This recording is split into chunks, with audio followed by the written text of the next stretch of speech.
Aleluia. Vamos orar, Pai. Obrigado por hoje. Obrigado por esta oportunidade de estar aqui. Obrigado, Senhor, por esta grande bênção de te servir sempre, de te obedecer fielmente com todo o meu coração. Somos gratos pela tua ajuda nesse momento. Guia-nos pelo teu Espírito e que a tua vontade seja feita. Em nome de Jesus, oramos com gratidão. Amém.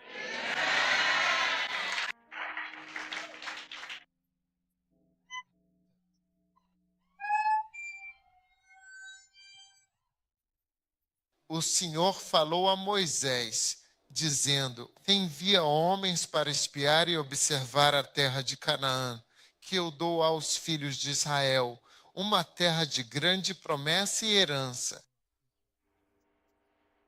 De cada tribo de seus pais enviarás um homem, cada um sendo um líder proeminente, respeitado e influente entre eles. E Moisés, realmente, por ordem do Senhor, os enviou do deserto de Parã.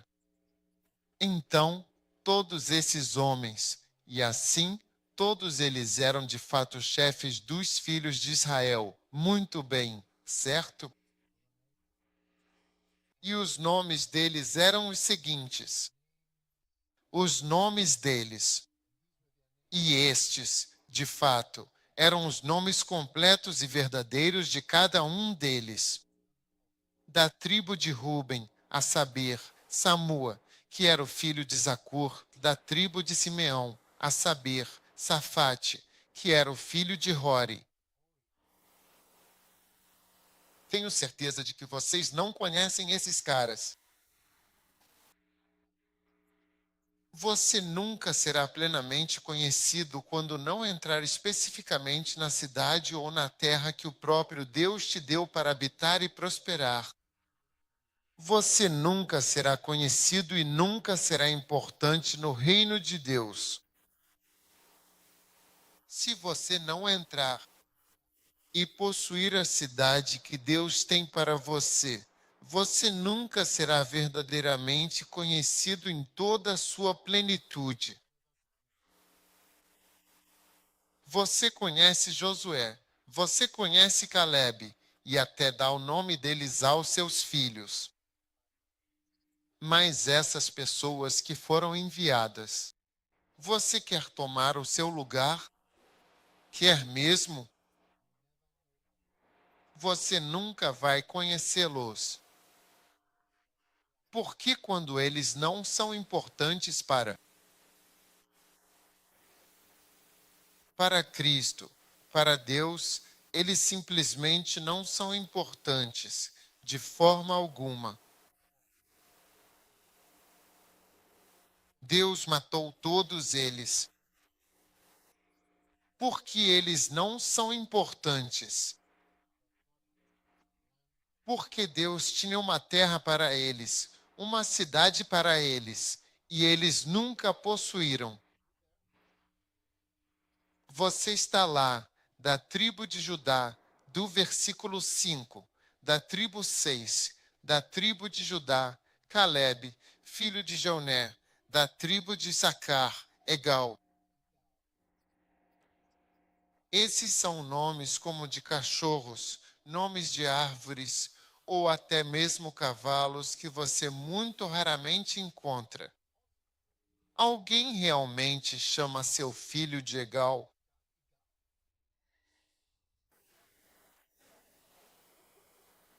E então, da tribo de Benjamim, um dos 12 filhos de Jacó, da tribo de Efraim, que era um dos filhos de José, usa como Josué, filho de Num, um líder proeminente, e da tribo de Benjamim, Pali, filho de Rafu, um representante importante, da tribo de Zebulon, Jeiel, filho de Sodi, outro membro notável, agora depois da tribo de José, ou seja, da tribo de Gade, Gade, filho de Suzi, um indivíduo significativo.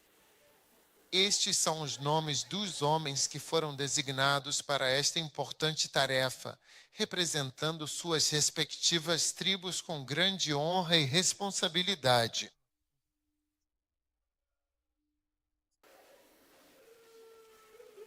Você nunca será verdadeiramente importante quando simplesmente entre não possui a terra, o seu próprio pedaço de chão.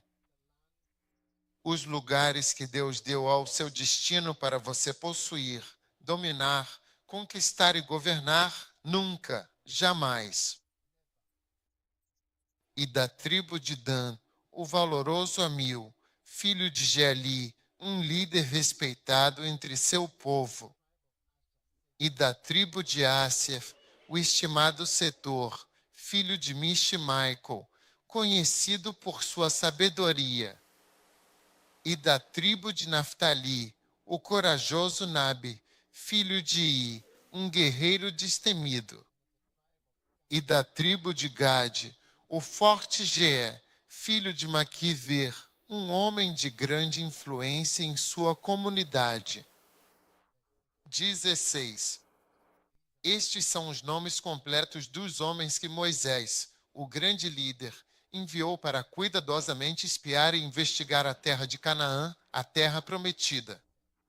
E Moisés lhes disse com clareza: subi por este caminho específico para o sul, em direção às regiões mais elevadas, e subi a montanha mais alta, e veide a terra com atenção, como ela é em sua totalidade, e o povo que nela habita, observando se são fortes e robustos ou fracos e debilitados, se são poucos em número ou muitos em quantidade, e como é a terra em que habitam, se é boa e fértil ou má e estéril, e como são as cidades em que moram, se em tendas simples ou em fortalezas bem construídas e fortificadas, e como é a terra em si, se é fértil e produtiva ou pobre e improdutiva, se há madeira abundante nela ou não há, e sede corajosos e valentes em vossa missão, e trazei do fruto da terra as primícias de sua produção. Naquela época era o tempo das primeiras uvas maduras. Então eles foram e exploraram a terra, desde o deserto de Zin até Reabe, quando se vai em direção a Amate. E eles subiram, certo, no versículo 23, e chegaram ao vasto vale de Escol e cortaram dali um grande ramo com um cacho de uvas, e o carregaram entre dois homens, numa vara robusta. Também trouxeram romãs suculentas e figos frescos. ILT, break time igual 0.5 SVGT, e aquele lugar foi chamado de Vale de Escol por causa do notável cacho de uvas que os filhos de Israel cortaram dali, um evento memorável. E eles voltaram da exploração daquela terra prometida após 40 longos dias, e foram e vieram até Moisés e Arão, e até a grande congregação dos filhos de Israel, ao deserto de Parã, em Cádiz, e trouxeram notícias importantes a toda a congregação, e mostraram-lhes o fruto abundante da terra e com grande detalhe. ILT, break time igual 0.5 SVGT, e contaram a ele, dizendo: viemos à terra para a qual nos enviaste, e certamente ela realmente mana leite e mel em grande abundância, e este é o seu maravilhoso fruto, verdadeiramente de forma impressionante, certo? No entanto, o povo que habita e reside nesta terra é incrivelmente forte e poderoso, e as cidades são extremamente grandes, fortificadas e muito bem estabelecidas.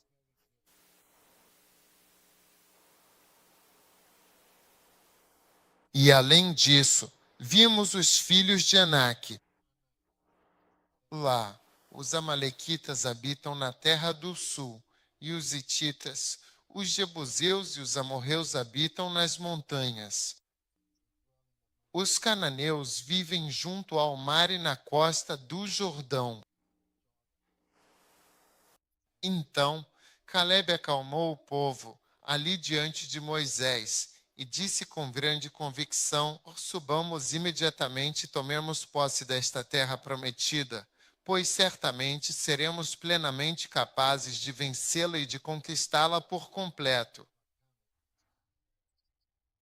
Mas os homens que subiram com ele disseram: não podemos subir contra aquele povo, pois eles são mais fortes do que nós. E eles trouxeram um relatório negativo sobre a terra que haviam explorado. E disseram aos filhos de Israel: a terra pela qual passamos para espiar é uma terra que devora os seus habitantes, e todo o povo que vimos nela são homens de grande estatura. E lá vimos os gigantes, os filhos de Anak, descendentes dos gigantes. E aos nossos próprios olhos parecíamos gafanhotos. E assim também éramos aos olhos deles.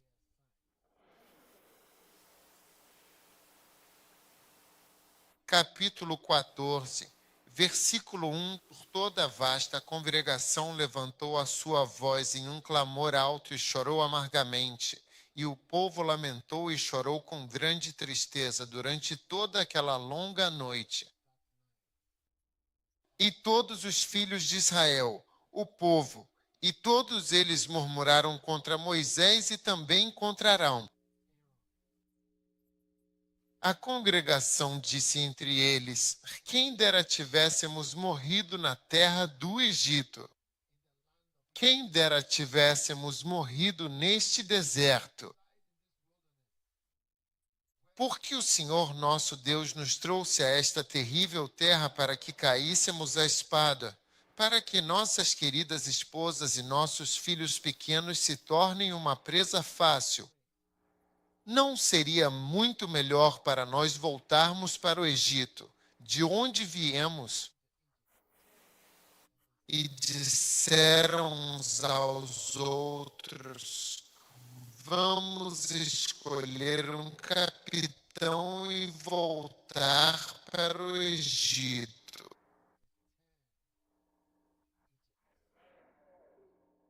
Então Moisés e Arão caíram com o rosto em terra com grande reverência diante de toda a assembleia da congregação dos filhos de Israel, e Josué, filho de Num, e Calebe, filho de Jefoné, que estavam entre os que espiaram a terra, rasgaram as suas roupas com grande temor e falaram à congregação dos filhos de Israel, dizendo: a terra pela qual passamos para espiar é uma terra verdadeiramente muitíssimo boa e fértil.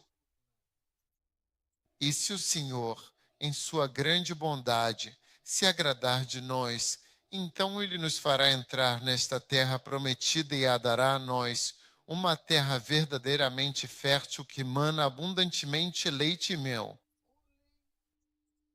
Não vos rebeleis novamente. A proteção deles já se foi e o Senhor está conosco. Não tenham medo deles. Mas toda a congregação falou em apedrejá-los. E a glória do Senhor apareceu na tenda da congregação diante de todos os filhos de Israel. O Senhor disse: até quando este povo me provocará? E até quando não crerão em mim, apesar de todos os sinais que fiz no meio deles? Eu os ferirei com pestilência e os deserdarei, e de ti farei uma nação maior e mais forte do que eles. E Moisés disse ao Senhor: os egípcios ouvirão isso. Pois tu tiraste este povo do meio deles com o teu poder, e eles contarão isso aos habitantes desta terra. Pois eles ouviram que tu, Senhor, estás no meio deste povo. Tu te mostraste face a face, e aquela nuvem permanece sobre eles. E tu vais adiante deles, guiando-os durante o dia numa impressionante coluna de nuvem e protegendo-os durante a noite numa brilhante coluna de fogo, para os guiar no caminho. Agora, se tu matares todo este povo de uma só vez, então as nações que ouviram falar da tua grande e poderosa fama dirão: foi porque o Senhor não pôde levar este povo à terra que lhes prometeu sob juramento solene e sagrado. Por isso os matou no deserto. Agora, eu te suplico que o poder do Senhor se manifeste grandemente, conforme disseste. O Senhor é longânimo e grande em misericórdia, perdoando a iniquidade e a transgressão, mas de modo algum inocente ou culpado, visitando a iniquidade dos pais sobre os filhos, até a terceira e quarta geração. Perdoa, eu te suplico, a iniquidade deste povo segundo a grandeza da tua misericórdia, assim como tens perdoado este povo até agora. E o Senhor disse: eu perdoei conforme a tua palavra. Mas tão certo como eu vivo, toda a terra se encherá da glória do Senhor. Porque todos aqueles homens que viram a minha gloriosa glória e os meus grandiosos, poderosos e maravilhosos milagres que eu fiz no Egito e também no deserto, e ainda assim me tentaram estas 10 vezes, e não deram ouvidos à minha voz, certamente não verão a terra que eu jurei dar aos seus pais, a terra prometida e fiel. Nem nenhum dos que me provocaram haverá. Mas o meu servo Calebe, porque nele houve um outro espírito, um espírito verdadeiramente diferente, perseverou fielmente em seguir-me com toda a sua dedicação.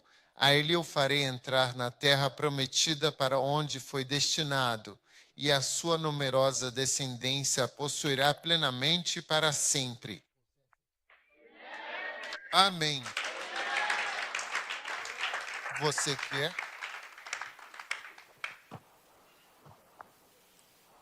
Bom, é bom ler a Bíblia, não é? Se você nunca leu antes, olá. Se você nunca leu antes, tem a chance de ler. E se você já leu antes, terá a chance de ver as palavras em inglês escritas. Sim. Agora, Números 14 e 24 diz isso. Mas, rapaz, pare de tirar fotos. Venha e sente-se. Não tire fotos. Nós terminamos. Estou na mesma pessoa, na mesma cena. Não se sente atrás. Sente-se ao lado do pastor Justis. Certo. Lindo. Agora, meu servo Caleb, porque ele tinha outro espírito com ele, certo? Não é um demônio e realmente me seguiu completamente. Eu o trarei para a terra. Tudo bem. E a sua semente a possuirá. Amém. Então, senhoras e senhores, a obra de Deus é tomar posse da terra que ele nos dá. Essa é a obra de Deus para nós. As terras estão cheias de pessoas e de demônios. E os demônios estavam aqui antes das pessoas chegarem. Todos nós nascemos em um lugar onde já havia demônios muito antes de você aparecer. E os demônios, de fato, influenciaram a forma como as coisas realmente acontecem nas áreas onde eles estão presentes. Na vasta e desolada África, os demônios, com sua influência maligna, transformaram completamente o lugar em um deserto árido e estéril, marcado por uma pobreza inimaginável e profundamente devastadora. Na Europa, na América e em todo o mundo ocidental, os demônios transformaram o lugar em todo tipo de perversão, de pensamentos e de estilos de vida demoníacos e distorcidos. E na Ásia, os demônios fizeram as pessoas servirem muitos ídolos, muitos deuses, se curvando diante de animais, criaturas, lagartos, tudo quanto é coisa. Por isso, esses países têm milhões de deuses. Então, isso é só um resumo rápido. Alguns países têm muito mais assassinatos, muito mais. Quando há muito assassinato, há muita presença do próprio Satanás nesses lugares. Então, por toda a Bíblia, você vê que Deus dá ao seu povo lugares para ir e possuir. Certo? Sabe de uma coisa? Se você viver o suficiente para chegar a uma certa idade avançada, vai perceber que, se tiver uma escola razoável e adequada para estudar e terminar os seus estudos cedo na vida, vai conseguir alcançar muitas das metas e objetivos que estabeleceu para si mesmo ao longo do tempo. Veja bem, agora, se você for do tipo mais filosófico, vai refletir profundamente sobre a sua própria vida, e nem todo mundo é assim tão filosófico. Algumas pessoas são filosóficas e pensam muito sobre por que estão aqui, o que estão fazendo e assim por diante. E às vezes elas pensam profundamente, elas falam sobre as coisas que estão fazendo. Alguém como Muhammad Ali era assim. Se você já ouviu, teve uma vez um vídeo curto que estava circulando. Ele falava sobre a vida, sobre o que é a vida e o que realmente vale a pena. As pessoas pensam, Malcolm X era assim. E tenho certeza Martin Luther era assim. Existem pessoas que pensam e analisam o que está acontecendo na vida. Algumas pessoas escrevem músicas e isso acaba aparecendo nas canções delas.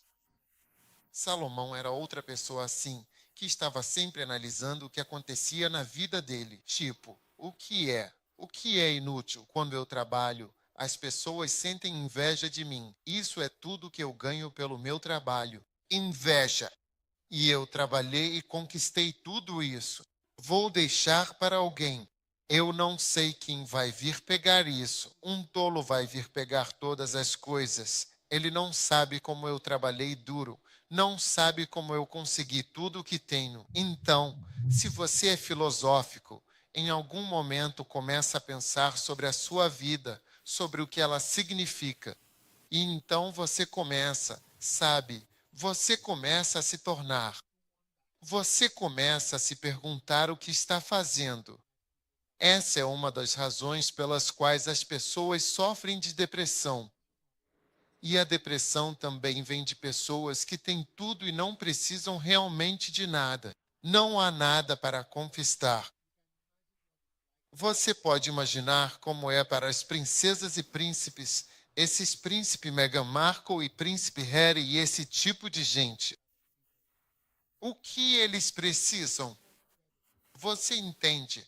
Porque você pode trabalhar, trabalhar, trabalhar, trabalhar e trabalhar e não ter nada.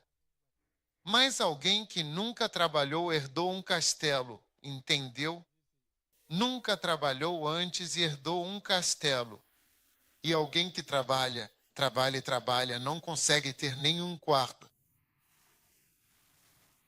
Entendeu? Então, quando você realmente começa a analisar profundamente o que está acontecendo ao seu redor, aí você inevitavelmente começa a levantar várias importantes perguntas, sabe, sobre a própria vida e sua existência.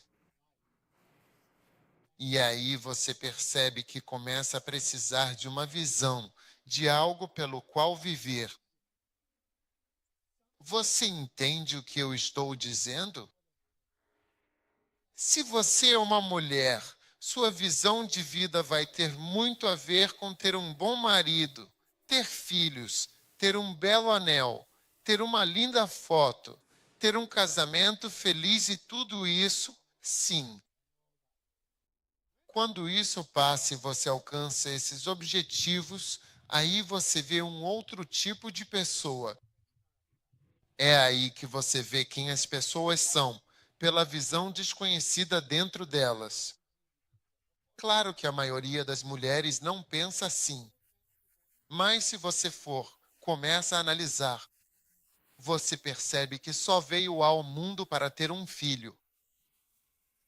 Mas se você pensa desse jeito meio indireto, começa a se perguntar o que faz e qual é o sentido de tudo isso.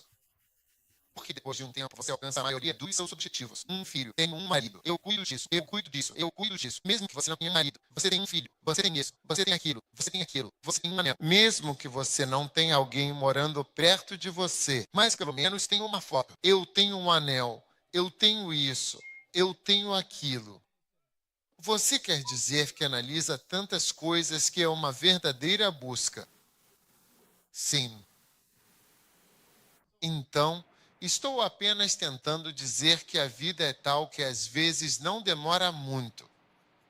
Às vezes demora muito, mas não demora muito para que muitas das coisas com as quais você sonhou aconteçam. Você vê, então o que você vai fazer? Você vê, então você continua insistindo, insistindo, tentando ter um pouco mais da mesma coisa, da qual não precisa. Portanto, descobrir a razão pela qual Deus nos trouxe aqui é fundamental para o seu bem-estar.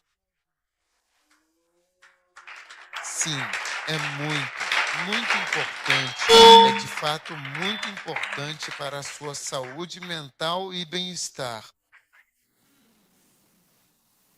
É fundamental para a sua existência contínua e para seu bem-estar contínuo em todos os sentidos.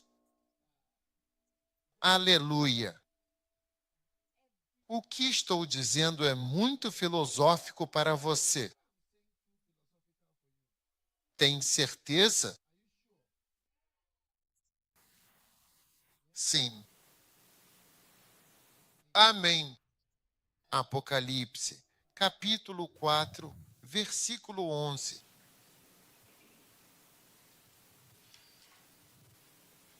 Tu és verdadeiramente digno, ó Senhor Deus, de receber toda a glória e toda a honra e todo o poder.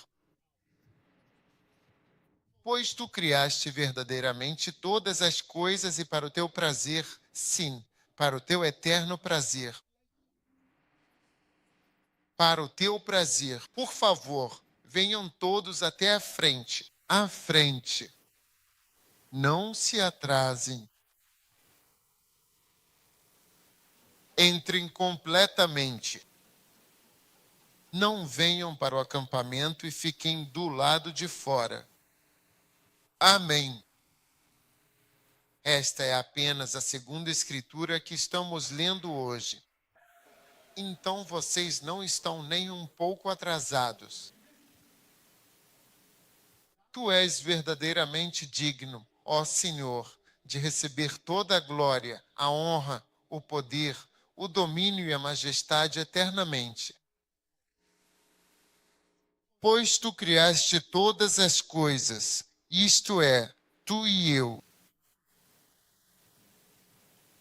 E para o teu prazer, elas são e foram criadas. Você foi criado para o prazer de Deus, para fazer Deus feliz, de verdade. ILT break time igual 0.5S FGT. É por isso que você está aqui. Então você tem que escolher que na sua vida e com a sua vida você vai fazer Deus feliz. Conseguir uma televisão não vai te fazer feliz. Você observa e vê. Em breve você verá um mais novo, um curvo, um circular, um mais leve, um menor, um mais transparente à venda. E o que você comprou por 5.000 agora está por 300.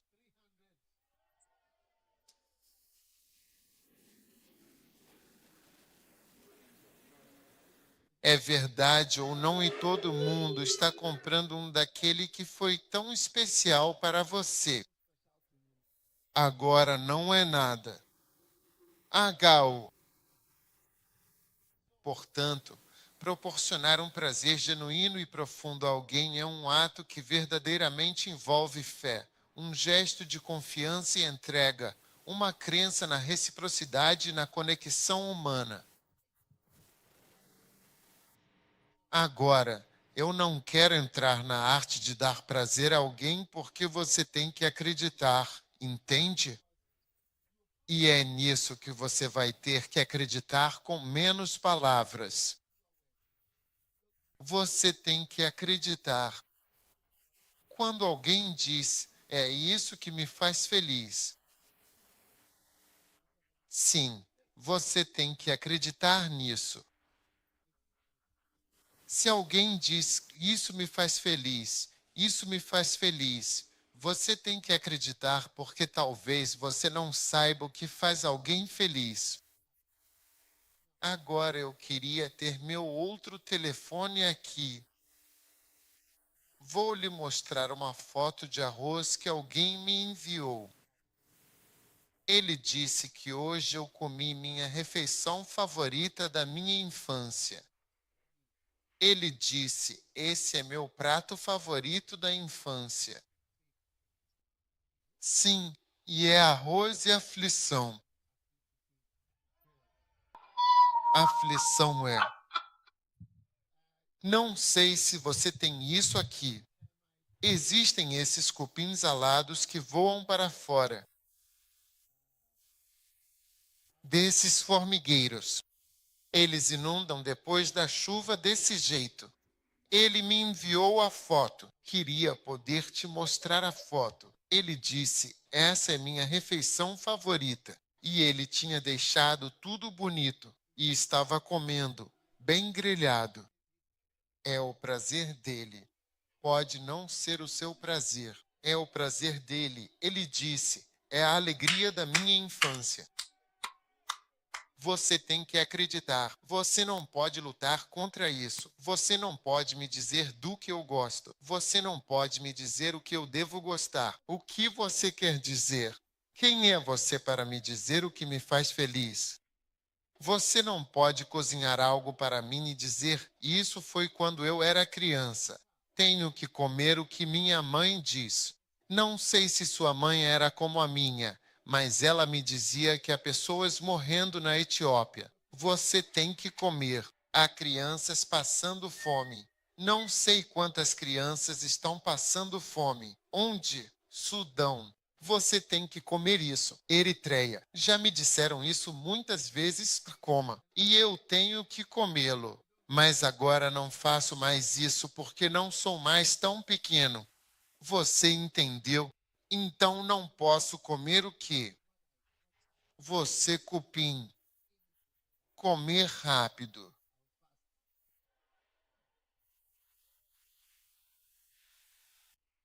Sim.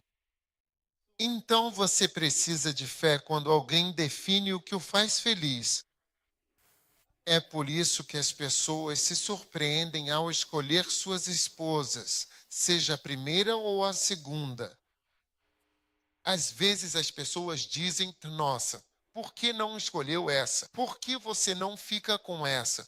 Essa aqui é feijão fresco. Não, eu não gosto de feijão fresco. Eu gosto de arroz jollof velho, aquele queimadinho. Tem gente que gosta do queimadinho. Você sabia? Tem gente que gosta do arroz queimadinho. Você não pode sentar no seu canto e me diga que eu não deveria comer meu arroz torto. Quando é que o dobrado é o que eu gosto? Quem é você?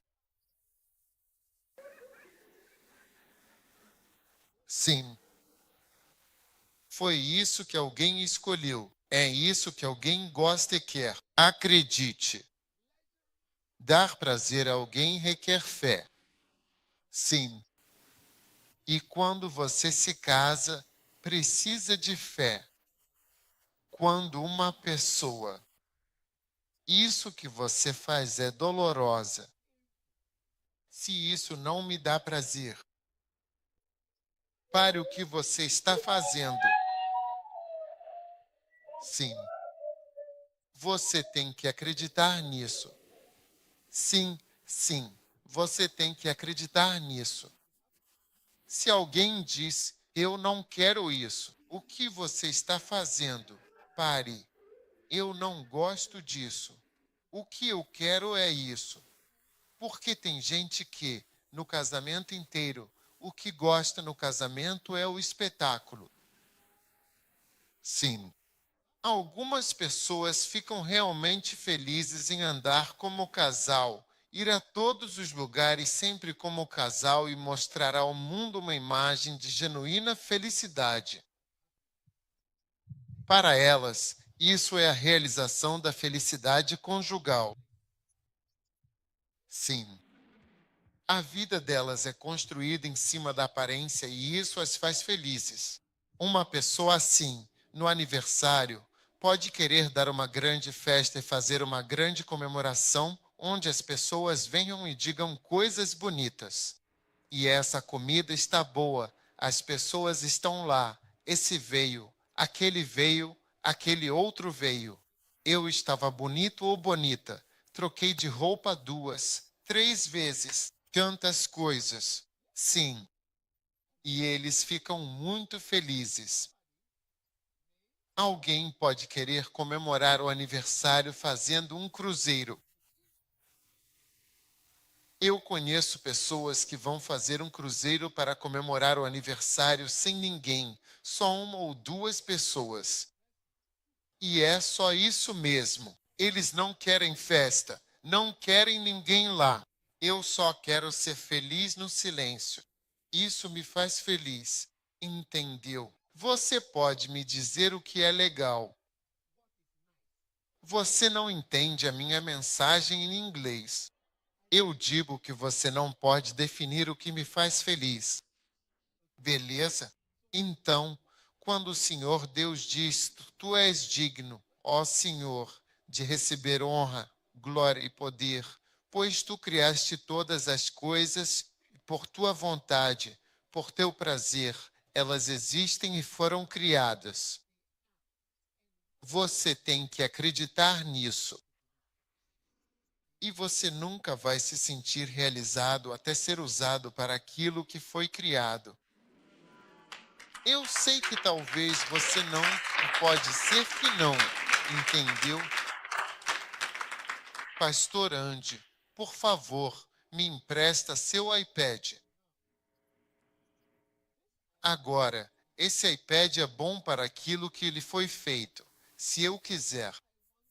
Agora, o púlpito está meio solto, então eu quero usar isso aqui como um martelo para estabilizar o púlpito. Você entendeu o que eu quis dizer? Você acha que o iPad vai ficar bem logo porque ele não está sendo usado para. Ele não está sendo tratado como um martelo. Então, quando a gente usa como martelo, depois de um tempo você percebe que ele nem é mais normal, não é mais ele mesmo. Porque eu não estou usando para o que ele foi criado para ler, para digitar, mas eu não fui criado para isso. Então, quando você é usado para algo que não foi criado para ser você nem fica bem. Você chora todo dia. Um jovem que está deprimido. Você já viu algum antes? Suponha que eu decida usar isso para fritar kiwi ou fritar banana da terra, ovos fritos ou peixe frito. Ainda vai ser um problema. Eu coloco o ovo, eu frito. Vai ser um problema, porque não foi para isso que ele foi criado. E eu quero que você saiba que todo mundo foi criado para o prazer de Deus. Agora veja, tem gente que gosta de dizer assim, eu sou advogado de Jesus. Assim, eu sou médico de Jesus. Eu sou contador de Jesus. Veja, essas são frases bonitas. Eu sou consultor de Jesus. Eu sou cientista da computação de Jesus. Eu sou banqueiro de Jesus. É bonito ouvir todas essas palavras, mas quando você vai para a Bíblia, vê claramente que eu nunca vi nenhum banqueiro de Jesus na Bíblia. É verdade, as obras de Deus e as coisas que agradam a Deus estão na Bíblia. Sim, sim, elas estão na Bíblia. Sim, elas estão na Bíblia. Você não pode tirar isso da Bíblia. A Bíblia é clara. E uma das coisas é que Deus tem um plano para que possuamos cidades, nações, povos e lugares para Ele e para a sua glória. E ele disse a Josué, Calebe e aquele outro grupo de pessoas que, sinceramente, foram uma grande decepção. Sabe, eu não acredito que exista número de azar. Mas isso está em Números, capítulo 13. Sim, eu te digo, é uma das formas que eu lembro onde está essa história em Números. Sim, é uma história infeliz. Sim, isso aconteceu em Números, justamente no capítulo 13. Pessoas que foram criadas para serem campeãs de Deus se tornaram reclamadoras, cheias de desculpas para justificar porque não podem fazer o que Deus quer que façam. Sim. E é tão triste você viver sua vida e não fazer o que Deus quer que você faça com ela. E não estou falando de ser um banqueiro para Jesus.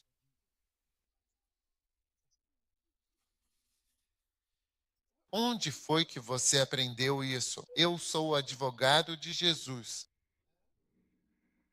Eu sou banqueiro de Jesus. Então veja, os nomes desses caras nunca serão lembrados, mesmo estando escritos na Bíblia. Ninguém os conhece. Ninguém vai te conhecer se você não fizer a vontade de Deus. Sim. Não, eu vou te conhecer. É verdade. Você não me conhece por causa da minha família. Verdade. Você não me conhece por causa da minha educação ou pelo fato de eu ser médico. Não é por isso que você me conhece. Você me conhece muito, muito bem por minha causa. Por fazer a obra de Deus e trazer prazer a Deus. Veja, o que te torna relevante é quando você faz a vontade dele. 1 João 2,17. Chaves mestras para manter sua relevância e sua importância. 1 João 2,17.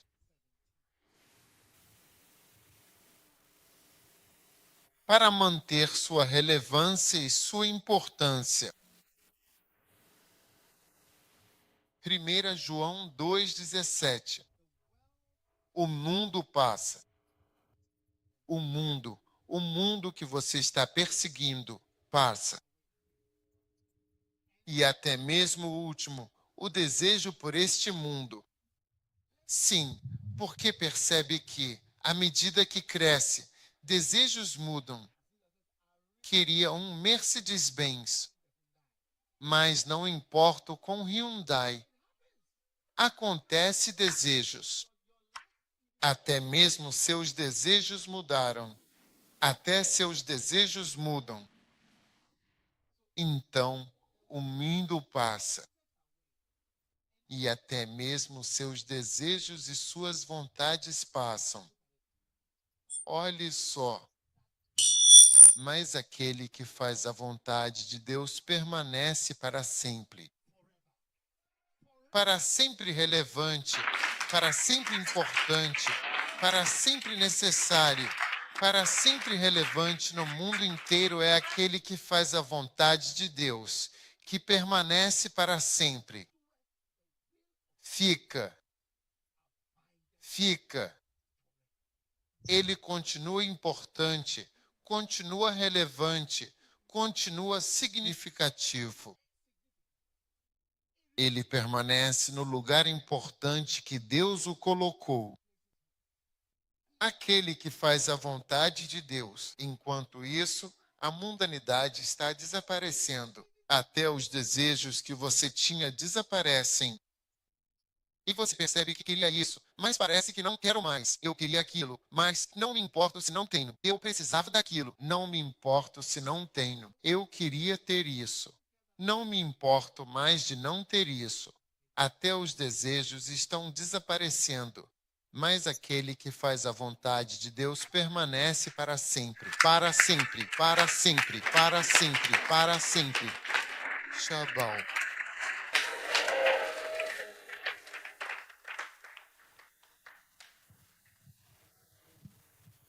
Não estou falando sobre ser um banqueiro de Jesus, ser um advogado de Jesus, um médico de Jesus.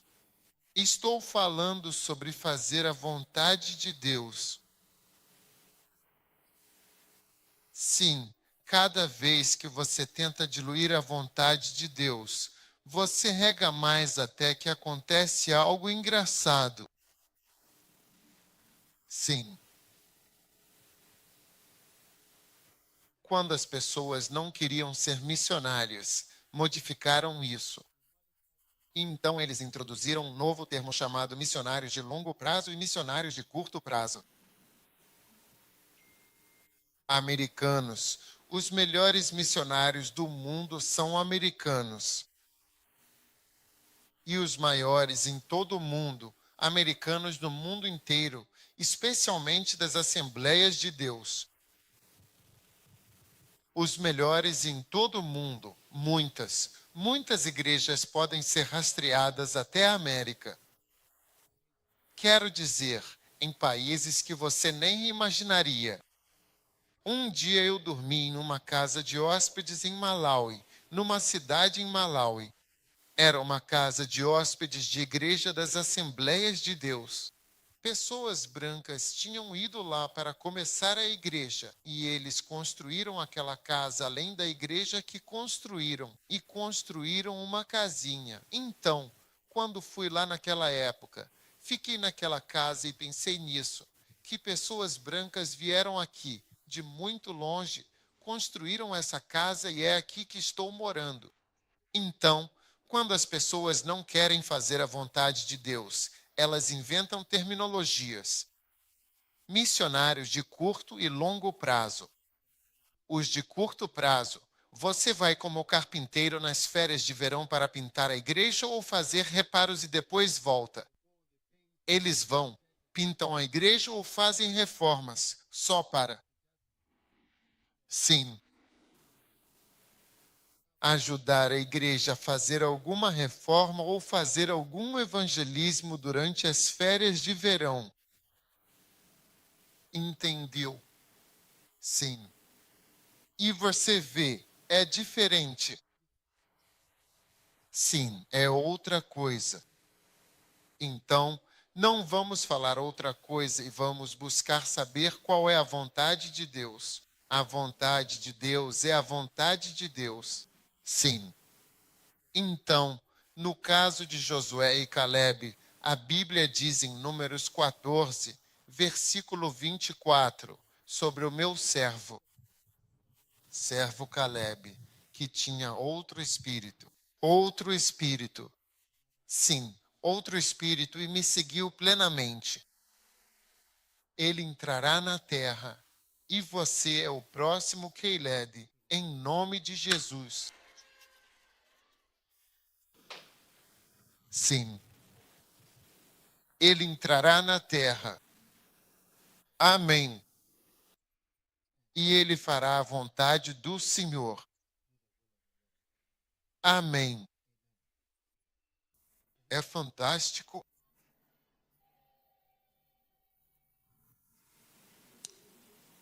Agora, Josué, número 13.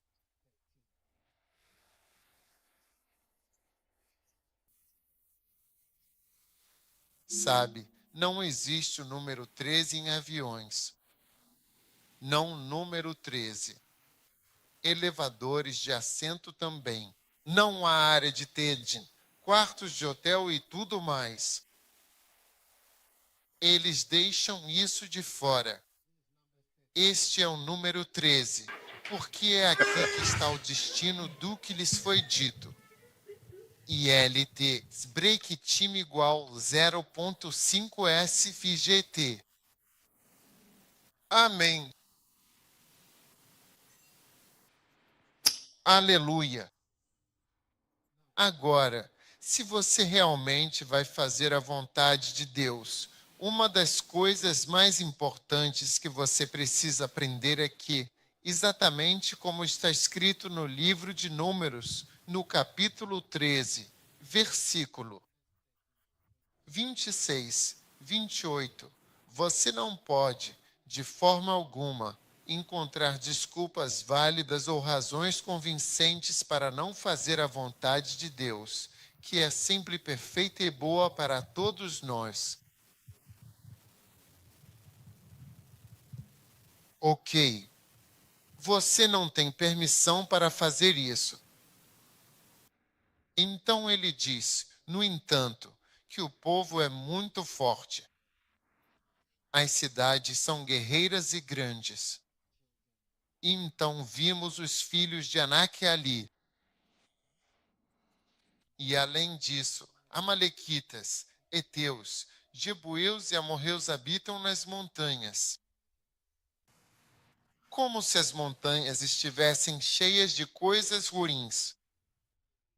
Mas as três grandes coisas são: primeiro, o povo é forte, as cidades são fortificadas e os filhos de Anak estão lá. Agora, se você vai conquistar uma cidade, isso é só uma introdução rápida. Nós vamos dormir. Para. Eu acredito que já somos abençoados. Para. Só para falar ao seu. Como você chama isso? Só por um momento. Amém. Número 1. Paredes. Veja, naqueles dias, defender a cidade era construir um muro. Sim, é por isso que esta famosa muralha da China está lá. Você está comigo? Sim. Então, cidades que não tinham muros eram fáceis. Foi por isso que, quando Neemias foi, eles foram construir os muros de Jerusalém. Você entende? Eles foram construir os muros de Jerusalém. Não é assim.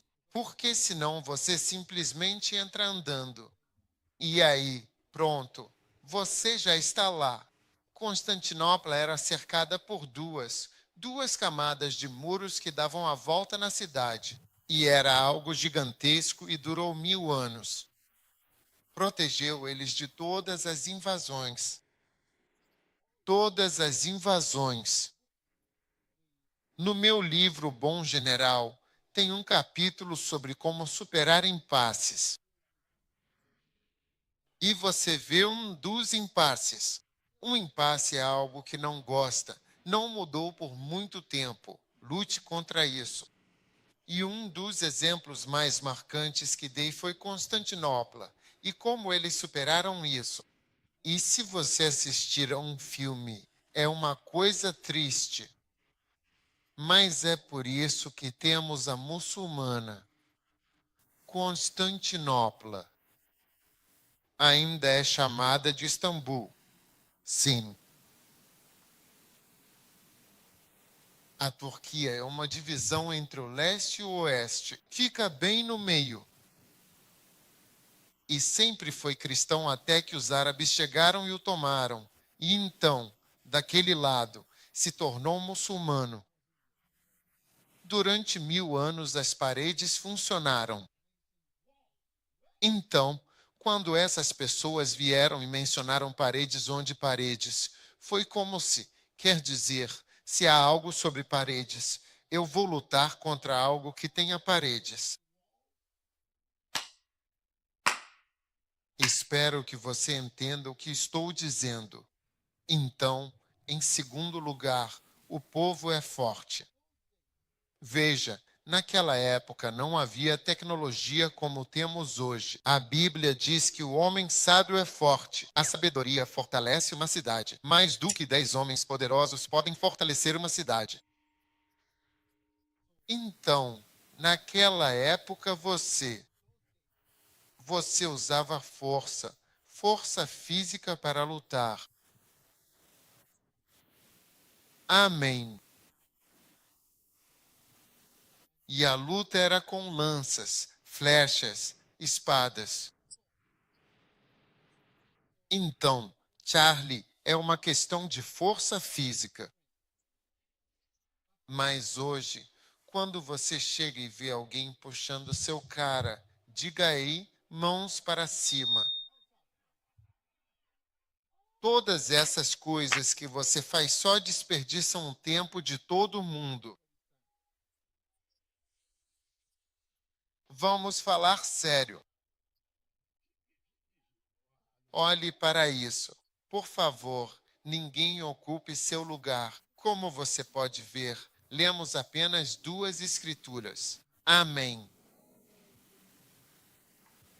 Venha aqui, há espaço na frente. Venha e sente-se aqui. Não. Seja tímido. Uau!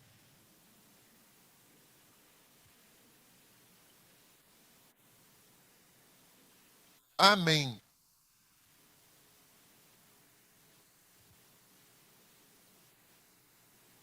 Fantástico. Então, quando você inventa essa razão pela qual as pessoas eram realmente muito fortes naquela época, Charlie, em primeiro lugar, as paredes. Então, quando os muros caem, você vai e conhece pessoas realmente muito fortes.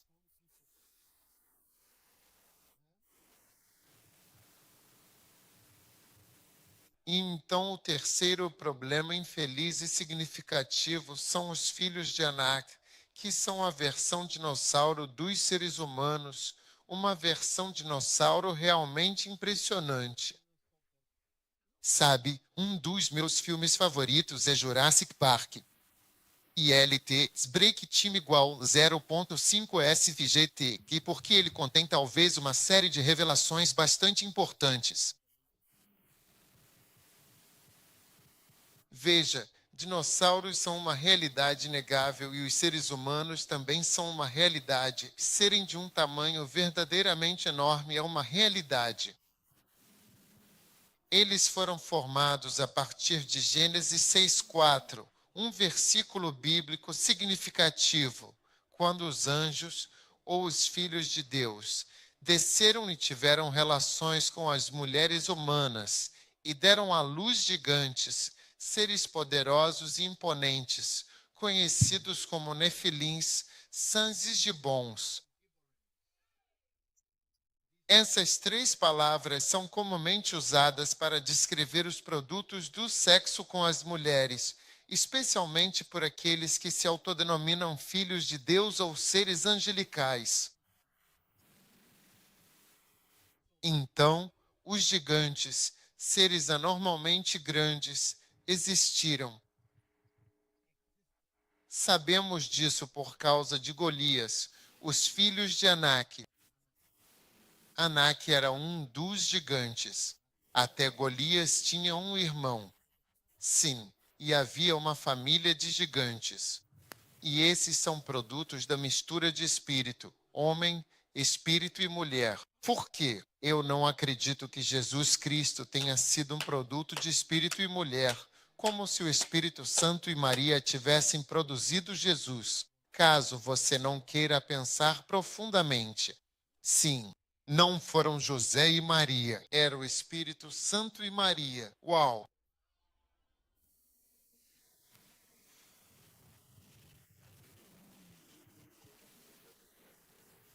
Agora, por que não teremos gigantes agora? Porque coisas grandes, quando são grandes demais, são fáceis de atacar e geralmente são eliminadas.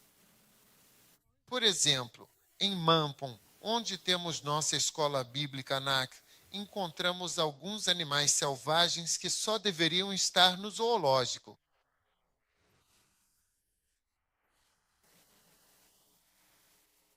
Sim, agora entrem, entrem. Tivemos apenas 3 escrituras até agora. Eclesiastes 7, versículo 19. Coloque aí. Eclesiastes 7, versículo 19. A sabedoria fortalece o sábio mais do que 10 poderosos que estão na cidade. A sabedoria te deixa muito forte para lutar contra os filhos de Anak, para lutar contra os fortes, para superar muralhas. Tudo bem. Agora, bem aqui, você vê, está aí, que os filhos de Anak, gigantes mortos, encontramos animais selvagens. Vocês encontraram leões? Não, grandes demais para serem encontrados. Encontramos tigres? Não. Encontramos leopardos? Não. Leopardos vivem nas árvores. Nenhum leopardo. Encontramos elefantes? Não. Grandes demais, muito grandes mesmo. Encontramos víboras, cobras, serpentes selvagens que podem te matar minutos. Estar zoológico.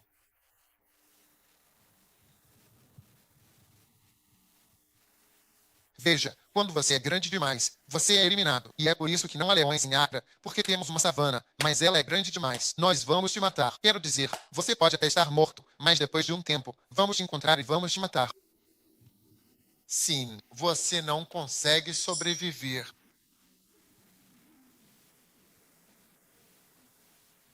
Diferentes denominações.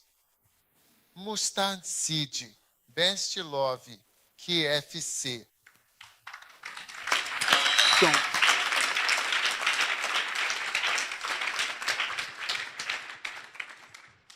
Você está comigo? De qualquer forma, você não pode estar apenas vendo dificuldades. Deveria mencionar. Agora, ao longo dos anos, compartilhei muitas coisas com as pessoas. Eu compartilhei ao longo dos anos. E muitas vezes as pessoas não me viram ou não me reconheceram como um profeta. Sim. Moisés 12, 13. Moisés 12, 13. Por meio de um profeta, o Senhor tirou Israel do Egito, guiando-os com sua mão poderosa e providência divina. E por intermédio de um profeta, o povo foi preservado e cuidado durante sua jornada. Então, Deus me enviou como profeta para algumas pessoas, para aqueles que estão dispostos a ouvir e receber a mensagem. Sim, para um grupo específico de indivíduos, eu sou um profeta. Amém. Deus me enviou como profeta para algumas pessoas. Então, assim como você vê quando a Bíblia diz: obedeçam a seus pais no Senhor, isso é justo. Seus pais estão certos, você é filho. Obedeça aos seus pais, isso é certo. O que eles estão dizendo é certo. Isso é certo. O que eles dizem é certo. Sabe, quando você é pai ou vê um pai com um filho, o pai sempre está certo porque o pai sempre tem uma boa intenção para o filho. Não pode ter intenção além de boa intenção. Engraçado, criança começa. é demoníaco. Criança começa a ir contra o pai. Meu pai diz, eu quero. Se minha mãe gosta disso, eu gosto daquilo. Se meu pai gosta disso, eu gosto. Se meu pai gosta de igreja, eu não gosto de igreja. Se meu pai gosta de Deus, eu não gosto de Deus. Se meu pai gosta desse pastor, eu não gosto do pastor. É reflexo inspirado pelo demônio.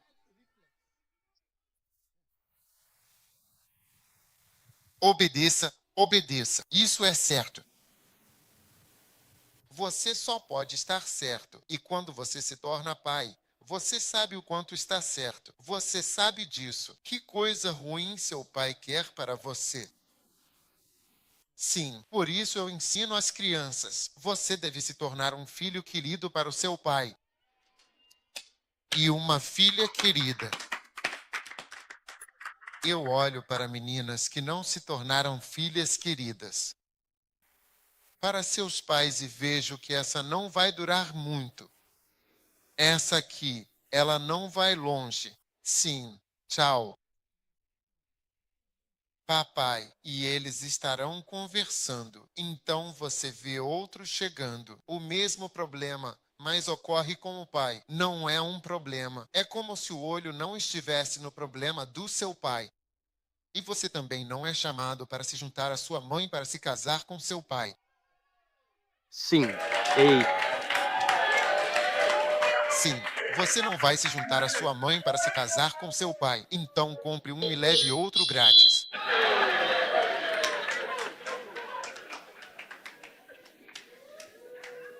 Seu dever não é. Menininha sentada à frente, parecia adulta de tão preocupada.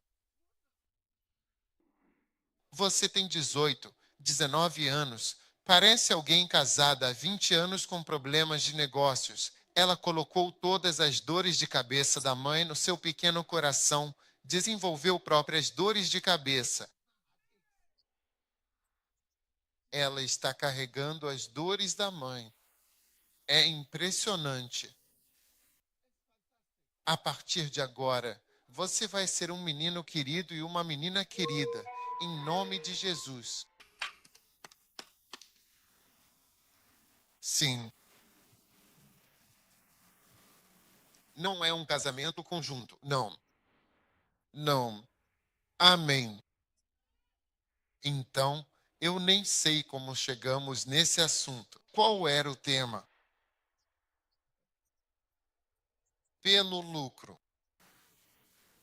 Pelo menos tem alguém. E por um profeta, Israel, Moisés 12, 13, foi tirado do Egito. Veja, esta escritura está profeticamente mostrando a você como Israel conseguiu realizar este grande, notável e impressionante feito. Não era porque eles eram uma boa nação. Não foi por causa dos seus princípios. Não foi nem por causa de Moisés. Foi por causa de Moisés. Não foi por causa dos princípios que eles estavam seguindo. Mas foi por causa dos profetas. Sim, é isso que ele está tentando mostrar. Mas a maioria pensa que cheguei onde cheguei por causa dos meus princípios. Os princípios da minha vida, minha educação, minha origem. Mas esta escritura tenta mostrar a relevância do profeta. Porque estou aqui por causa de um profeta. Estou aqui pelo manto profético de Kine Fiagem. Eu não estaria aqui em Té por um profeta. Eu cheguei onde estou. Eu saí de Eva Mills e entrei em um mundo que não é definido por Rio Mills. Não há nada de Rio Mills. Sim. Por um profeta, eu saí de Hewitt Mills. Sabe, outro dia eu cheguei. Não sei se foi na América, na Austrália ou aqui, em uma dessas fronteiras. Você vai viajar muito. A profecia em que você acredita é a que você vai experimentar. E a pessoa na fronteira acho que foi na Austrália, me perguntou. Não sei se foi na Austrália, mas ele me perguntou uma coisa. Ele disse: meu nome é um nome comum, Mills. Sim, ele disse que esse é um nome muito comum aqui neste país. É um nome comum. Eu vejo. Sim. Então não é nada ser Mills. Então um profeta me tirou do grupo daqueles homens.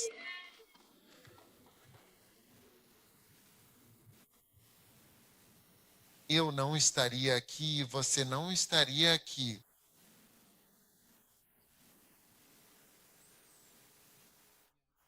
Estamos em Calgary. Estamos perto de Calgary, devo dizer. Então as pessoas permanecem em seu estado natural, assim como você está na natureza pura. Você permanece assim quando não recebe o ministério de um profeta. E vocês não recebem um profeta como profeta.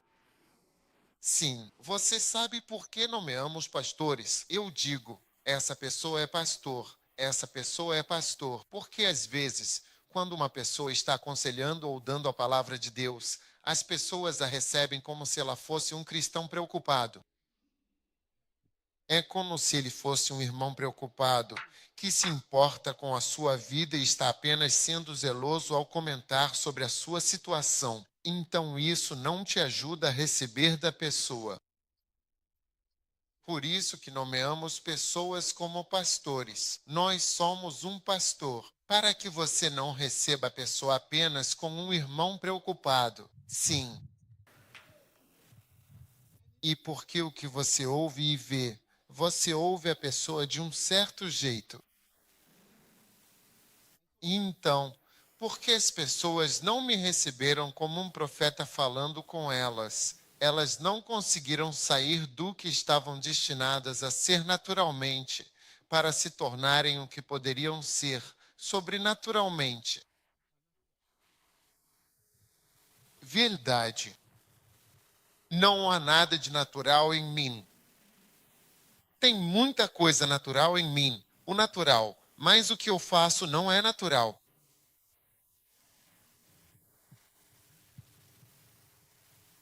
Sim, sim. Não é natural, é profético, é maravilhoso, é ordenado por Deus.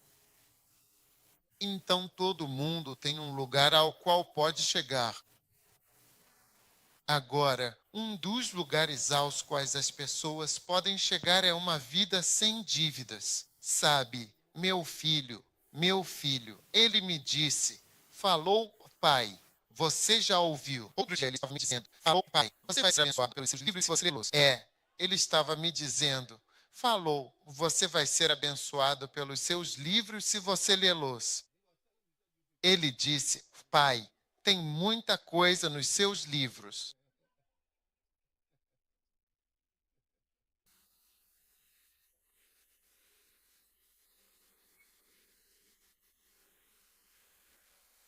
Ele me disse, em 2001, após o 11 de setembro, vim para a América. Falei sobre em qual é a sua vida e hipoteca. Disse que nunca falaria sobre isso, pois as pessoas não acreditariam. Eles não acreditam nisso, mas quando me veio à mente, não sei o que me deu, e decidi dizer, eu estava apenas triste, como eu diria, mas não direi isso novamente. E eu falei sobre dívidas. Oh, sim, e hipotecas, mas eu estava tentando liderar as pessoas, não sei, espiritualmente, mas eles disseram que, como não receberam isso como um profeta, todos entraram em mudates, alguns deles quase imediatamente depois que saí. Quase como, tipo, só alguns meses. Perguntaram quantos saíram, agimos. Não prosperaram. Mas veja, como ministério, nós somos mais prósperos. Sim. mais prósperos. Se você ver projetos construção cidades, tenho orado.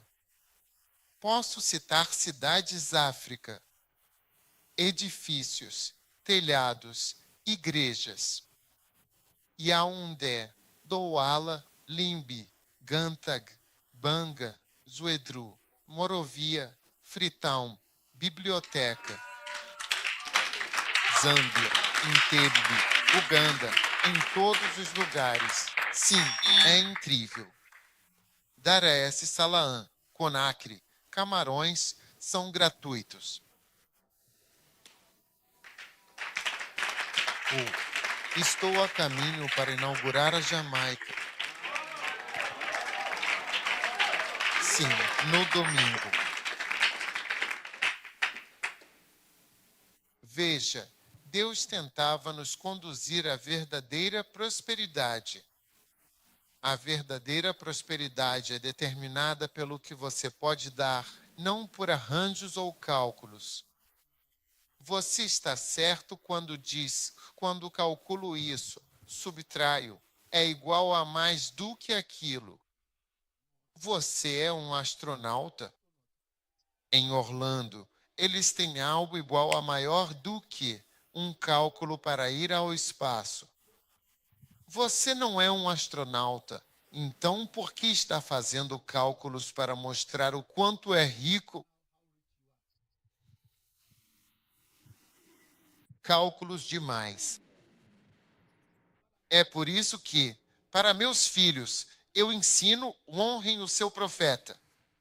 Me honrem como profeta. Não há nada que as crianças possam me dar,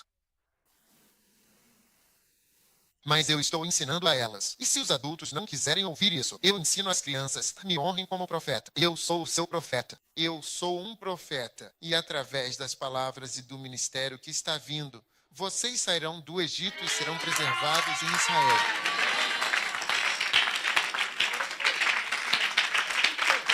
Amém.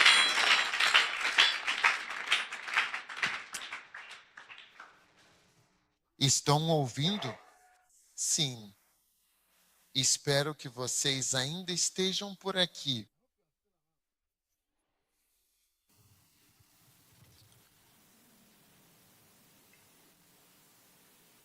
Então, o povo começou a inventar inúmeras e intrincadas razões. O povo começou a inventar pretextos e raciocínios sofisticados para tentar minuciosamente detalhar e fundamentar por que aquilo que Moisés estava inequivocamente apresentando e declarando não poderia, sob nenhuma circunstância, acontecer ou se materializar. Amém. Aleluia. Jeremias, capítulo 3, versículo 15. Eu lhes darei pastores segundo o meu coração. Eu lhes darei pastores. É isso que Deus diz. Eu lhes darei pastores. Então Deus te dá um pastor. E quando você não reconhece que foi Deus quem te deu um pastor, pense nos lobos. Sabe, você deveria assistir documentários sobre a vida selvagem. Você deveria observar os lobos para entender o que acontece quando você não está com o seu pastor. Sim, você deveria observar os lobos. Lobos não são cachorros. Eles são animais selvagens. Muito selvagens. Até cachorros selvagens são selvagens. Você deveria observar cachorros selvagens. Eles correm para te alertar, mas os lobos vão te enfrentar. Eu lhes darei pastores. Eu lhes darei pastores. Eu lhes darei pastores. Eu lhes darei. Então Deus me enviou a vocês como profeta. E depois ele me enviou a vocês como pastor. E veja, ele disse isso. Jesus olhou para a multidão e teve compaixão. Ele sentiu pena deles porque não tinham serpente, não porque não tivessem profeta. Ele sentiu pena deles. Ele sentiu compaixão. Mateus 9:34. Vamos. Você encontra as escrituras. Quem é esse? Traga as escrituras. 9:34. Desça. 36. Ele foi movido de compaixão porque eles desmaiavam e choravam.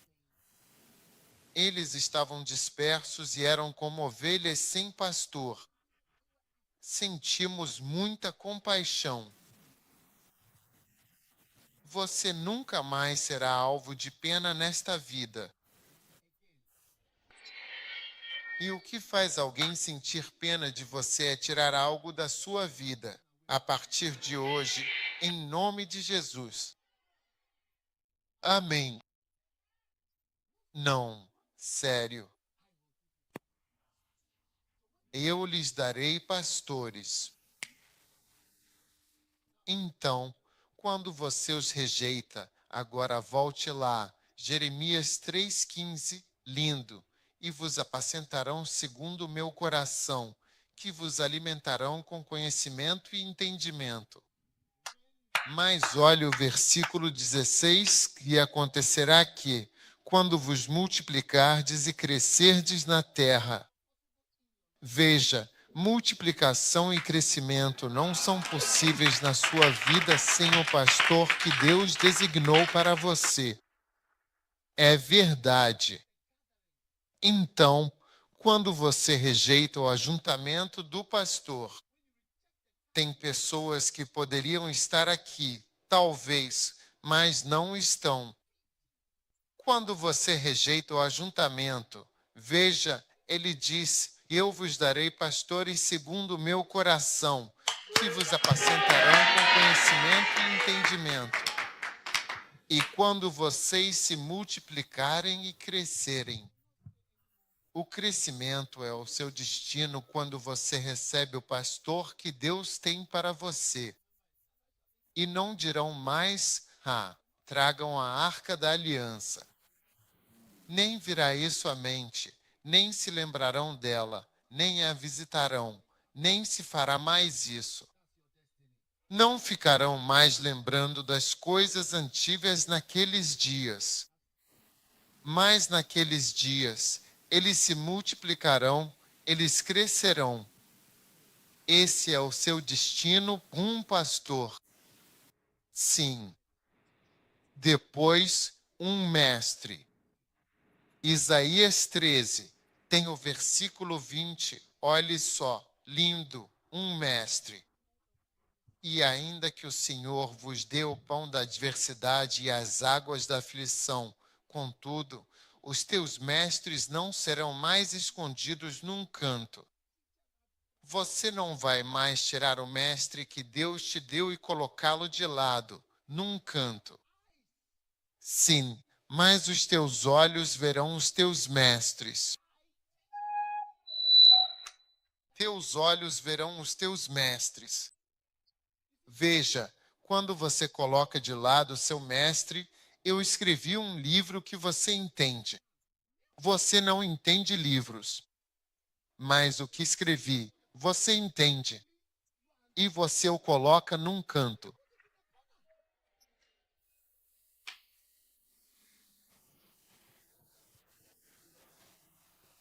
É maravilhoso. Nunca mais teus mestres serão colocados num canto ou deixados de lado, mas então teus olhos verão os teus mestres. Então, eu sou um profeta para você, um pastor para você e um mestre para você. Eu tenho sido e sou. Sim, isso é um fato. Veja, versículo 21. Teus olhos, teus ouvidos ouvirão, este é o caminho. Entendeu? Esse caminho tem sido apontado várias vezes e agora estou vindo apontar de novo o caminho aqui. Então ouço uma voz dizendo: ande por ele. para a direita e para a esquerda. Este caminho, mesmo hoje, mesmo nesta reunião, você já ouve palavras dizendo: este é o caminho a seguir. Sim.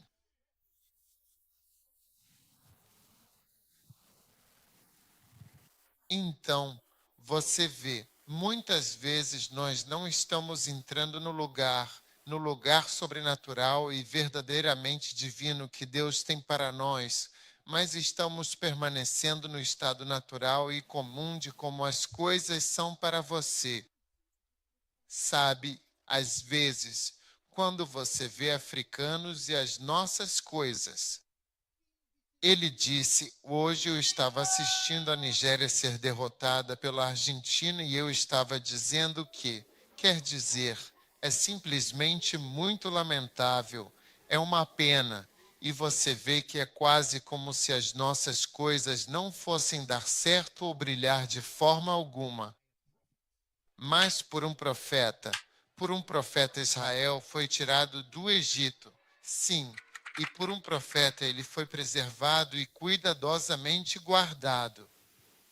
E um pastor, eu lhes darei pastores segundo o meu coração, que os alimentarão com conhecimento e entendimento.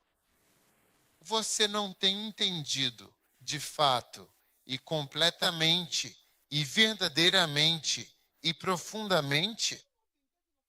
Quando você pega o livro Como Neutralizar uma Maldição, você vê que do começo ao fim está recebendo conhecimento e entendimento.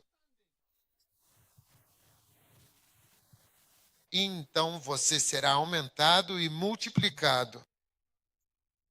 E então, pastores e mestres, Isaías 30, versículo 20, não mais, não mais, mesmo que você esteja no pão da aflição, nunca mais seus mestres serão colocados de lado.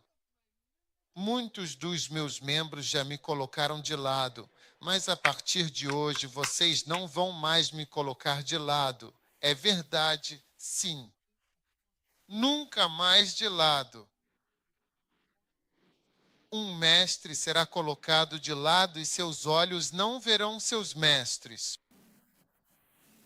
Não. Então, quando cheguei aqui, às vezes com os mais jovens, me senti mais livre para falar assim. É verdade. Sim. É verdade. Sim.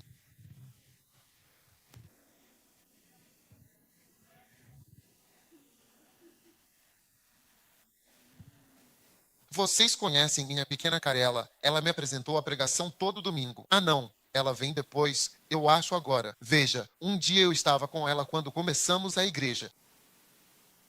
E eu pensei, ela não conhecia o pai. Ela não tinha visto o pai antes. Então um dia eu disse para ela, falei, olhe nos meus olhos. Eu disse, eu sou seu pai. Olhe nos meus olhos. Eu sou o pai. Deus te deu a mim. Eu sou seu pai. Sim. Veja, eu me sinto à vontade para olhar para alguém e dizer algo para a pessoa. Porque eu sei que a pessoa pode receber isso. Mas algumas pessoas, você diz para elas, eu sou isso para você. E a pessoa vai dizer,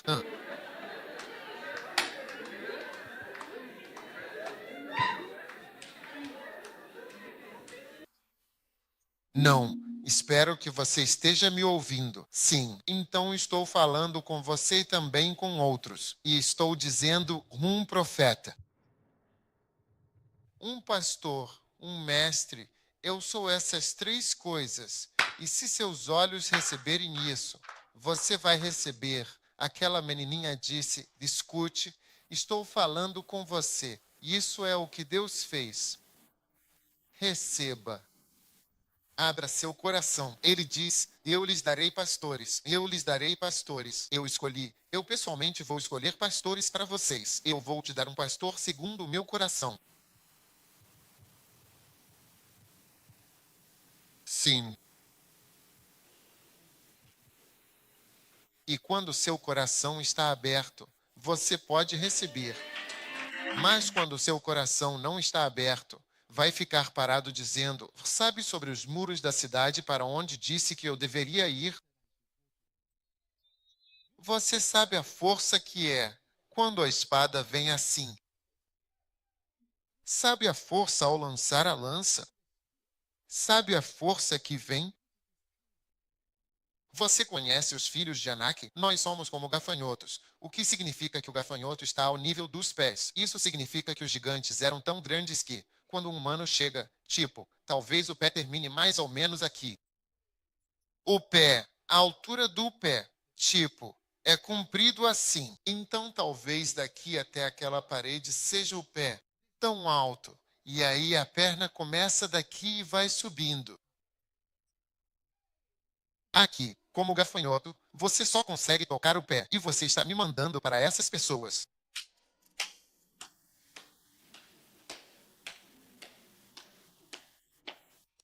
Quando você começa a fluir e abrir seu coração, é melhor pensar mais. Tem gente que você precisa fazer reuniões de 5 minutos. Quando uma reunião precisa durar mais de 5 minutos, algo está errado com você. Acredite em mim. Qualquer discussão sobre qualquer assunto, não importa o assunto, dura mais de 5 minutos. Há um problema, e o problema são os demônios. Por que eu digo demônios? Demônios. Vocês já ouviram essa palavra antes? Fixação forte. Então, quando eu estou te segurando com força e você tenta me puxar para que demore mais de 5 minutos para soltar, não é. Qualquer coisa que envolva muita conversa sempre me faz lembrar da presença de espíritos malignos.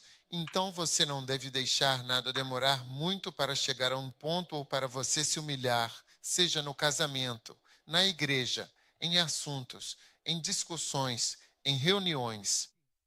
Não. 5 minutos é muito tempo para uma reunião. Sim, uma vez aconselhei pessoas desde o entardecer, agora, até o amanhecer. Naquela época, eu não conhecia esse princípio. Que quando uma reunião se prolonga demais, há demônios. Eu estava aconselhando demônios. E os demônios não saíam. Você não pode aconselhar demônios. Está ouvindo? Sim, seja o que for que Deus tenha, é bom. Você deve cantar uma música para o Senhor, o que quer que escolhas. Senhor, é bom. Se for difícil, gosto. Se for suave, gosto. Se for doloroso, gosto. Gosto porque você escolheu. Aleluia. Fiquem de pé, todos.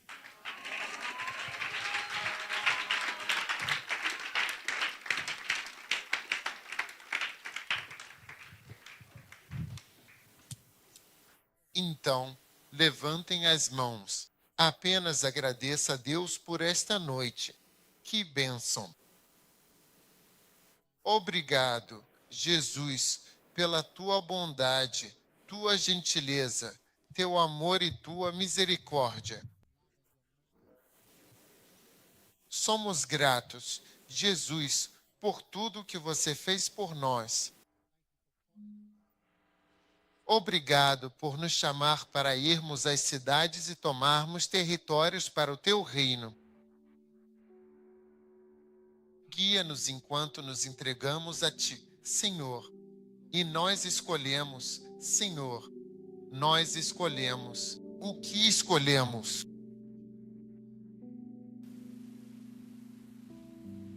Nós escolhemos realmente ser filhos que te dão prazer. Escolhemos aceitar o treinamento, seja o que for que você fizer por nós. Isso vai fazer te dar alegria. Jesus, obrigado pelas crianças. Obrigado pelos adultos. Obrigado pelo Canadá, este tempo, esta bênção. Obrigado a todos, pequenos, velhos, jovens, grandes. Obrigado por nos chamar para nos abençoar neste tempo de te servir.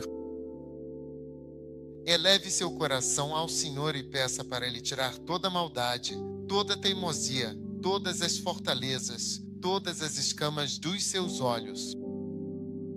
Este é um acampamento onde você se entrega para servi-lo e para segui-lo todos os dias da sua vida. Nenhuma cidade será forte demais para nós, diz o Senhor. Nenhuma cidade será forte demais. Nenhum mandamento será recebido com teimosia. Mas a gratidão, a grandeza de Deus, a grandeza do seu mandamento e o privilégio de Ele nos chamar e enviar serão reais em nossos corações. Pai, nós te louvamos. Nós te agradecemos.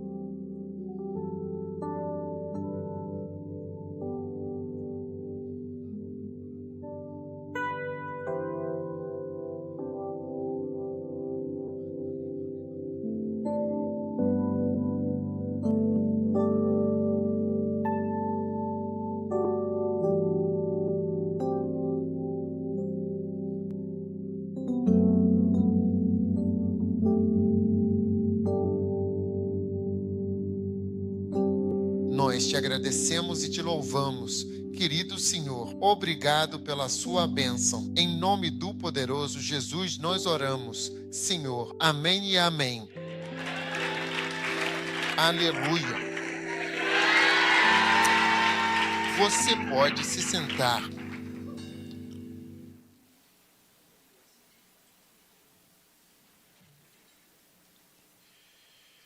Feliz vir.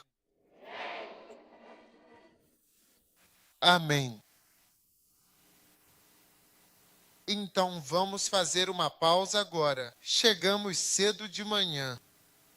É por isso que estamos interrompendo agora, para que você possa dormir. E então você chega cedo de manhã. E então começamos cedo, para que tenhamos tempo suficiente na casa do Senhor. Amém. Então, como vocês vieram, acho que já foram informados sobre o tema. Então, como vocês viram, sabem o que significa, não é? Não. Sim. Se Deus diz para ir, você pode. Você consegue imaginar alguém te chamando de irmão e dizendo para você ir para a sala de parto e dar à luz?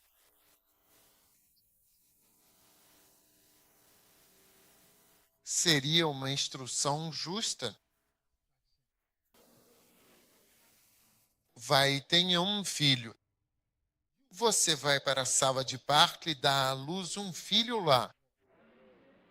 É legal? Então, você espera que Deus lhe diga para ir e fazer algo que é impossível? Algo que vai te matar?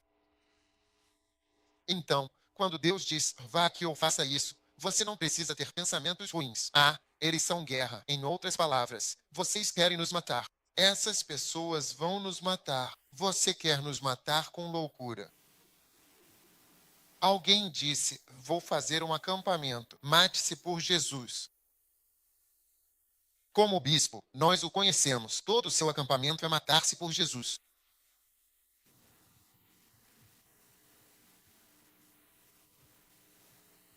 Aleluia! Deus está nos abençoando com relevância eterna. Você nunca deixará de ser importante no reino de Deus. Aquele que faz a vontade de Deus permanece para sempre. Calamajola baba.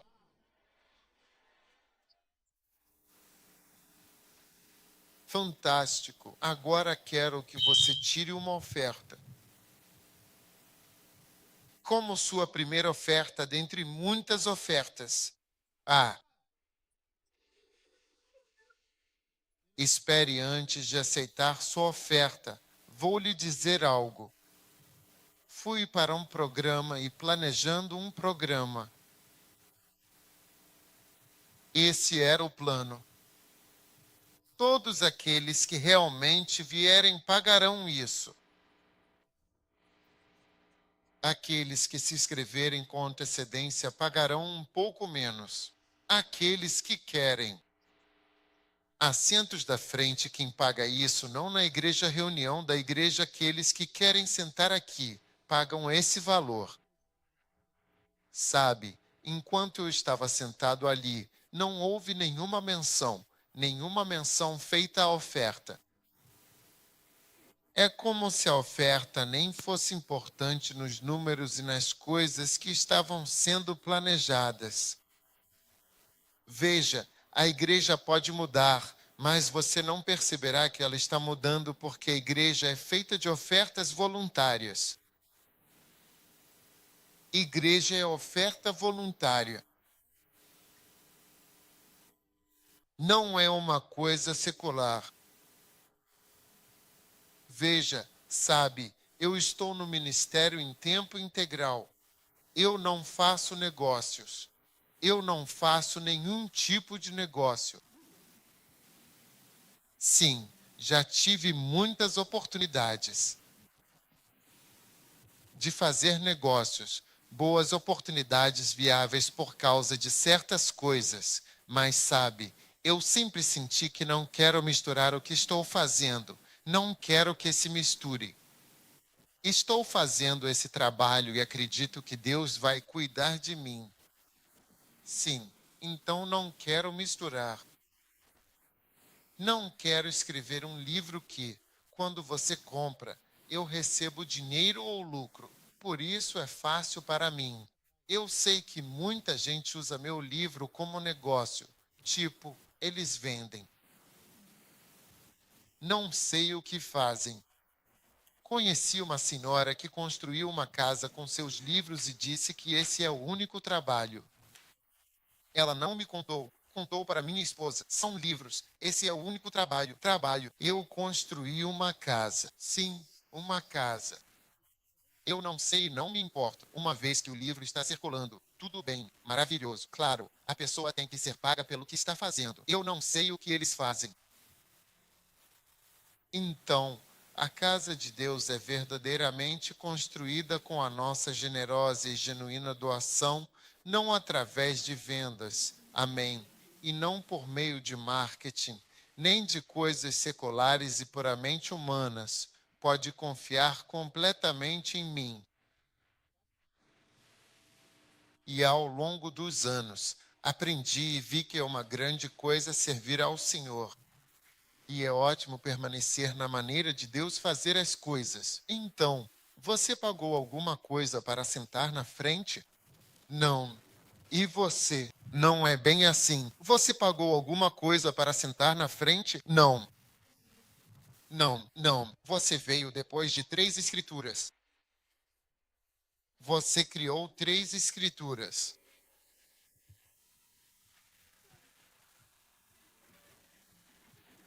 Sim. Então, quando você está na igreja, precisa saber e acreditar que também existe um momento para ofertar. Não é um momento de cobrança. É de livre e espontânea vontade. Se esteve numa igreja comigo, me ouviu. Mesmo depois de eu pedir votos, eu digo que mude de ideia. Retirar envelope. Sem problemas e nunca se sinta mal. Você veio à igreja. Você vai voltar. É como se você fosse amaldiçoado. Você prometeu a Deus que tem. Como você chama isso? Não, eu não gosto disso. Eu não quero essas coisas. Prefiro outra coisa. Sim. Livre-arbítrio. É uma bênção para você. Sim, é uma bênção. Tudo que faz gradualmente, pega um prato e, veja, coloca no chão, coloca na mesa, mas pode sentir que o prato parece cair com mais força do que ser colocado no chão. É como se voando. Entende o que estou dizendo? Deixa cair o prato. estrondo. Aí está você, está em algum lugar. Então Deus quer que demos generosamente. Por que eu deveria ficar aqui e dizer o quanto me custou vir até aqui? Não é legal. Ou o quanto me custou comer. Não é a coisa certa. Não é inapropriado. Porque mesmo que você queira comprar o almoço para mim, você não vai me ver quando eu estiver comendo. Então, vamos ficar felizes em dar. Sim. E ao doar, você será abençoado. Dando em nome de Jesus. Amém. Então, tire uma oferta. Vamos dar uma primeira e boa oferta para a abertura disto. Maravilhoso. Conferência e acampamento. Nenhuma cidade deve ser muito forte para nós